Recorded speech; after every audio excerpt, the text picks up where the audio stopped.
من فترة مش بعيدة جالي ايميل من شخص مش معروف، وفتحت الايميل ده لقيت فيه ملف PDF.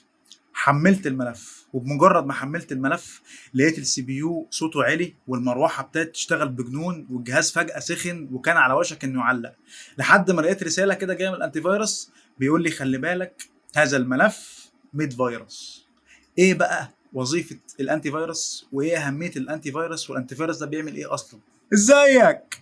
الانتي فيروس لو جيت ترجمتها ترجمه حرفيا، يعني لو جبنا مدرس انجليزي دلوقتي وقلنا له انتي فيروس يعني ايه؟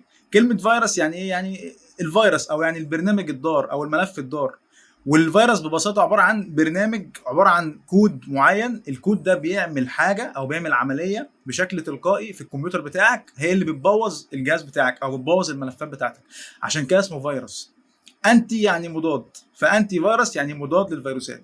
البرنامج ده وظيفته الاولى والاخيره انه يحمي جهازك من الفيروسات اللي ممكن تتحط على جهاز الكمبيوتر بتاعك، سواء بقى كانت ملفات او كانت برامج او اي حاجه شكلها كده مريب على جهاز الكمبيوتر بتاعك. واول ما يلاحظ اي حاجه كده شكلها مش مظبوط بيوقفها على طول ويبعت لك رساله يقول لك خلي بالك الملف ده فيه مشكله مسحه حالا، او هو كمان اللي بيتخذ الاجراء وهو اللي بيمسحه من نفسه ويبعت لك بعدها رساله يقول لك انا مسحت البرنامج ده عشان البرنامج ده كان فيه مشكله. طيب الانتي فيروس عشان يشتغل ليه طرق بيشتغل بيها، في 3 طرق مهمين جدا الانتي فيروس بيشتغل بيهم. اول طريقه اللي هي الريل تايم بروتكشن. هو هنا بيعمل ايه؟ بيعمل سكان لحظي لكل ملف بتفتحه او كل ملف تقدر توصل له. تاني حاجه عنده داتابيز للفيروسات كلها وكل اشكال وكل انواع الفيروسات كلها، فاي ملف موجود عندك هو بيبتدي يقارنه بالداتابيز اللي عنده دي او بقاعده البيانات اللي عنده دي. لو لقى الملف بتاعك ده شبه كده اي فيروس كان موجود عنده، على طول بيعمل ايه؟ بيقوم برضه قافل الملف ده وبيمنع على طول التنزيل او بيمنع ان الفيروس ده يتحط على جهاز الكمبيوتر بتاعك. تالت حاجه اسمها الكورانتين. كورانتين يعني ايه؟ يعني هو لو شك في ملف وهو مش عارف هو فيروس ولا مش فيروس بيعزله عن باقي الملفات اللي موجوده في الجهاز بتاعك،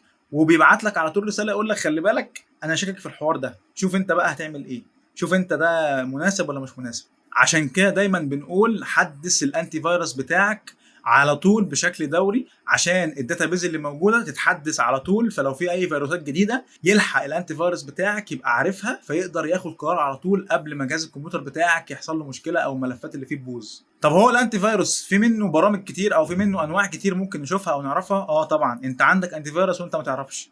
عندك برنامج او الفيتشر اللي اسمها الويندوز ديفندر. ده عباره عن ايه؟ ده انتي فيروس موجود في الويندوز بتاعك نازل مع نسخه الويندوز بتاعتك، انتي فيروس بيلت ان. بيعمل ايه؟ بيعمل سكاننج وبيتخذ اجراء لو لقى اي ملف فيه مشكله على طول بيمنعه من انه يتنزل على الجهاز بتاعك عشان ما يبوظهوش. وفي بقى برامج خارجيه كتيره زي برنامج البيت ديفندر، في برنامج افاست، وفي كمان كاسبر كي، في برامج كتير قوي، في مكافي، في برامج كتير قوي كانتي فيروس. في برامج منها مدفوعه وفي برامج منها مجانيه. الخلاصه علشان تحمي نفسك من ان جهاز الكمبيوتر بتاعك يتصاب باي فيروس كان اتاكد ان الانتي فيروس اللي عندك شغال ومتفعل، ان انت مش قافله. تاني حاجه اتاكد انت عامل له ابديت دايما. تالت حاجه ما تحملش او ما تفتحش اي ملف من اي موقع مشبوه او اي موقع انت مش واثق منه. لو في ايميلات مشبوهه او ايميلات ناس انت ما تعرفهمش ما تفتحهاش وتريح دماغك.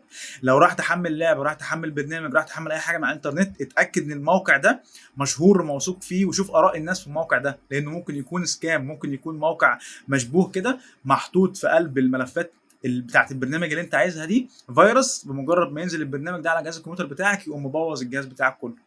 طب وليه؟ موضوع سهل وبسيط، صح؟ وبس يا سيدي، لو عندك اي استفسار عن اي حاجه ليها علاقه بمجال الاي تي اكتب لي على طول في الكومنتات وهرد عليك ان شاء الله في الفيديوهات اللي جايه.